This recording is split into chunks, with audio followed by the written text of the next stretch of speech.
The next morning, the first thing I noticed was not the cold. It was the envelope taped to the center of my front door. Whoever left it wanted to make sure I saw it. There was no stamp, no name, just my address written in slow, uneven letters. I stood there for a few seconds, staring at it with my hand still on the doorknob. It didn't look like a bill. It didn't look like a normal thank you note either. Something about it felt heavier than paper should feel. I looked up and down the street, almost expecting someone to be watching me from behind a curtain. I had done repair work for a lot of people, but no one had ever left something on my door that made my stomach tighten like that. And the strange part was this: whatever was inside that envelope did not begin that morning. It began the night before, in my neighbor's basement. My name is Daniel. I was 38 when this happened, and I made my living doing repair jobs around the neighborhood. A leaking sink, a broken dryer, a bad outlet. Small things that become big problems when people don't know how to fix them. A few years earlier, I had a steady job with a crew, regular hours, and a life that felt stable. Then the company shut down. My marriage ended not long after that. Since then, life had become smaller and quieter than I ever expected. I wasn't falling apart, but I wasn't exactly moving forward either. I worked, paid my bills, and tried not to think too much about how different everything looked from what I once imagined. The woman next door had moved in a few months earlier. Her name was Elena. We barely knew each other, just a couple of polite hellos. Then, one wet evening, she knocked on my door, looking stressed and out of breath.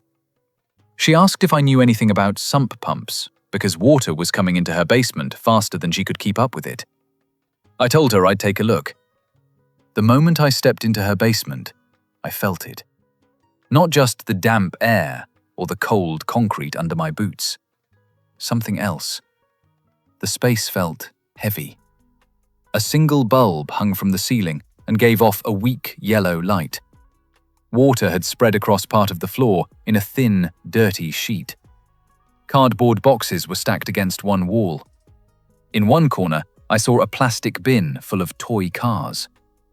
Above it was a child's drawing of a house under a bright blue sky. That drawing stood out because nothing else in that basement felt bright. It felt like a place where too many things had been left unfinished because there were bigger problems upstairs. The repair itself was simple enough. The sump pump had jammed and one section of pipe had cracked near the joint. It was messy, but fixable. I knelt down, opened my toolbox, and got to work. From upstairs, I could hear Elena moving around, sometimes fast, sometimes not at all. Every few minutes, the whole house would go quiet in a way that made me stop and listen. She came downstairs once to ask if I needed anything. She looked tired, in a way that had nothing to do with one bad night of sleep. Her hair was tied back loosely. She had a small stack of unopened mail in one hand, and when she noticed it, she looked almost embarrassed. She set it down, gave me a quick smile, and said to take my time. While I worked, I noticed more things. A folded stroller by the stairs. 2 bottles of detergent, one nearly empty. A blank spot on the wall where something had clearly been hanging before. None of it was dramatic, but together it told a story. Someone here was trying very hard to keep life from slipping out of her hands. By the time I got the new section in place and the pump started working again, I had the feeling that the basement was not the only thing barely holding together. I was wiping my hands when Elena came back down. She stopped a few steps from the bottom stair, like she wasn't sure if she should say anything at all. Then she looked at me and asked very softly, "Do you think people can tell when someone is only pretending to be okay? Or do they just stop looking?" That made me put my tools down. It wasn't just the question. It was the way she said it. No tears, no drama, just pure exhaustion. The kind that comes from holding too much for too long. She apologized right away and said she didn't mean to dump her life on me over a broken pump. But then she kept talking, like once the words started, she couldn't push them back. Her husband had died 11 months earlier. An aneurysm. Sudden. No warning.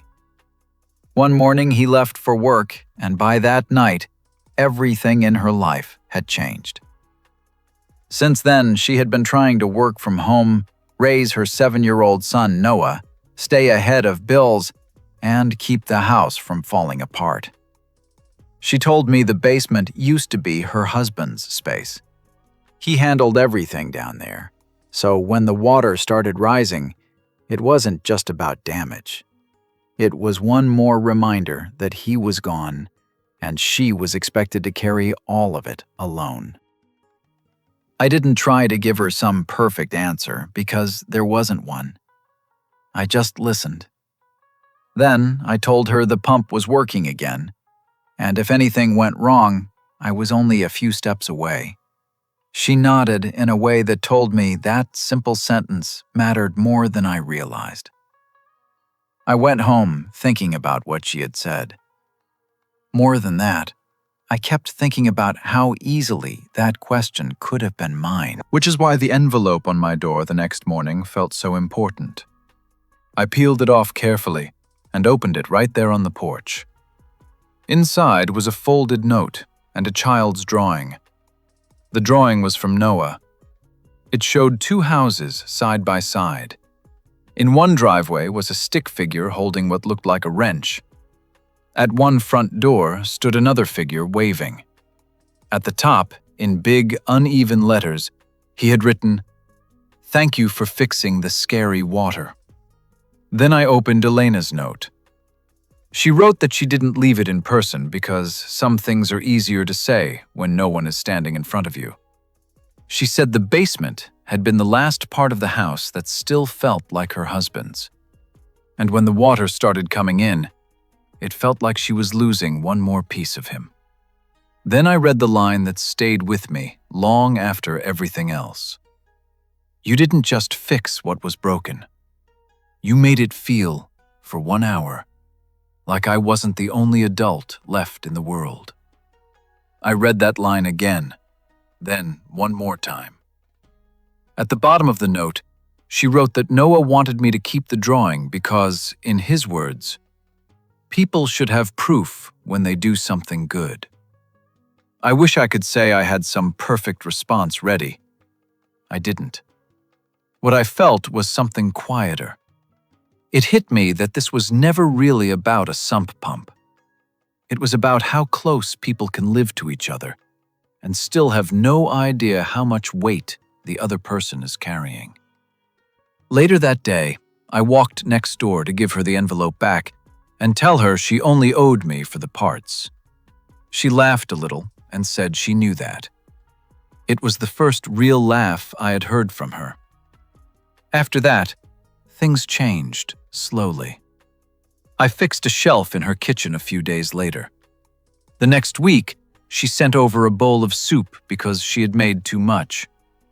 Noah started coming by my garage after school, asking questions about tools and why broken things sometimes make strange sounds before they stop working. Some evenings, Elena and I talked on the porch longer than we meant to. Not always about grief, sometimes just about bills, school, groceries, deadlines, and how tiring it is to act like adulthood feels more in control than it really does. Over time, her house felt lighter. Not perfect, just lighter. The unopened mail on the counter slowly disappeared. Noah laughed more. Elena stopped apologizing every time she needed help with something small. And somewhere in the middle of helping them, I noticed that my own house felt different too. Less quiet, less empty. That was the part I didn't expect. Helping them gave something back to me too. Not because I wanted praise. Not because I needed to feel like a hero. But because being useful in someone's real life reminded me that I still mattered. Sometimes we think we are fixing a pipe, a pump, or a broken shelf.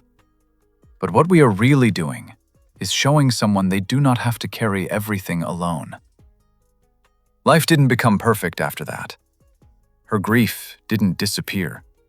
My past didn't suddenly stop hurting. There were still hard days, late bills, and mornings when everything felt heavy.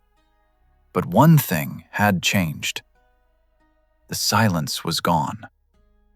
That envelope was never just a thank you note. It was a quiet signal from someone who felt like she was disappearing inside her own life.